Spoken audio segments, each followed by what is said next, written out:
Père, du Fils et du Saint-Esprit. Esprit de Dieu, repose sur nous. L'Esprit de Dieu m'a consacré. L'Esprit de Dieu m'a envoyé proclamer la paix, la joie.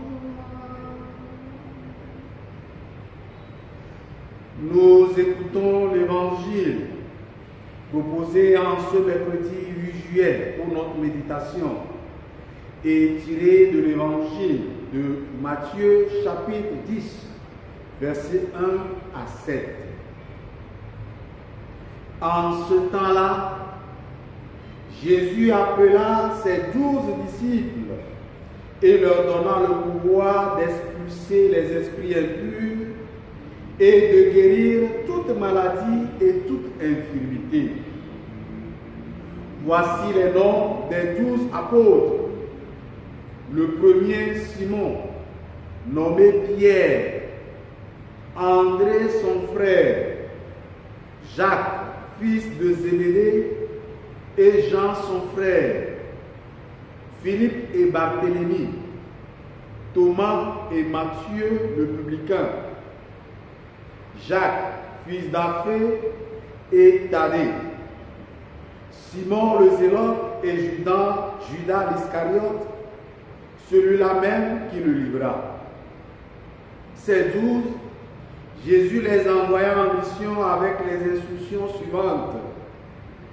Ne prenez pas le chemin qui mène vers les nations païennes et n'entrez dans aucune ville des Samaritains. Allez plutôt vers les brebis perdues de la maison d'Israël. Sur votre route, proclamez que le royaume des cieux est tout proche. Acclamons la parole de Dieu.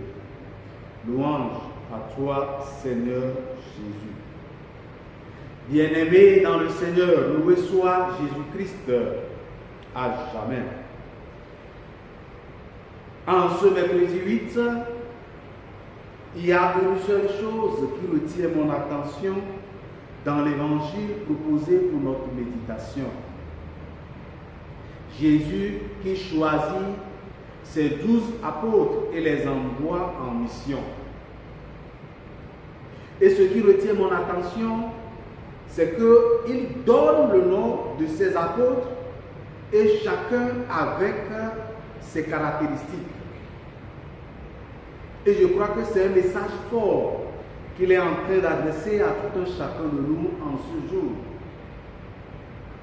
Lors de notre baptême, il nous appelle par notre nom. Et chacun de nous, nous avons une caractéristique particulière. Et il nous envoie également en mission. Et justement, ce n'est pas simplement le nom qui est important, mais beaucoup plus, ce qui attire mon attention plus, c'est cette caractéristique liée à chaque nom. Simon, à qui il a donné un autre nom, Pierre, fils Jacques, fils de Zébédée, et il y a aussi un autre Jacques, fils d'Alphée. Et normalement, chaque nom a sa signification. Nous voyons, il va même jusqu'à appeler également Judas l'Iscariote, celui-là même qui va le livrer. Et je crois que dans la mission, nous devons faire toujours beaucoup attention.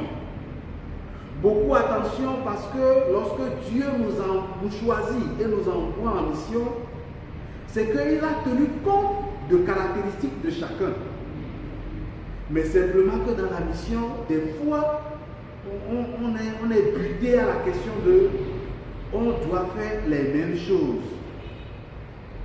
Chacun doit avoir les mêmes caractéristiques. Mais non, il tient compte de notre individualité.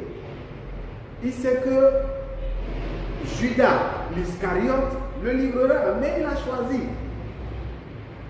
Il sait que Simon, le zélote, il est le plus dans son comportement, mais il le choisit. Et je crois que c'est là où se trouve notre grand questionnement. Dans la mission, est-ce que nous tenons compte de caractéristiques de tout un chacun de nous? Ou bien nous voulons une mêmeté? Et je crois que c'est le grand danger dans la mission aujourd'hui, où on tend toujours vers la mêmeté. Non, l'autre doit faire ça. S'il ne fait pas ça, donc il est le diable, il n'est pas envoyé par Dieu, il n'est pas... Non, mais Jésus nous montre dans ce texte que chacun a ses caractéristiques et il sait le pourquoi il a choisi tout un chacun de nous en vue de la diversité dans la mission, en vue de construire l'unité à partir de notre différence. Alors demandons cette grâce au Seigneur de nous aider, que dans nos missions, dans la mission que lui-même nous confie, qu'on aille au-delà de cette guerre des foi qui se pose parce que l'autre est comme ça, parce que l'autre est comme ça, et qui entache des fois notre mission, pour que nous ayons, à partir de nos différences, construire pour que la mission puisse avancer et qu'on sent l'unité dans la mission. Qu'il nous accorde cette grâce. Amen.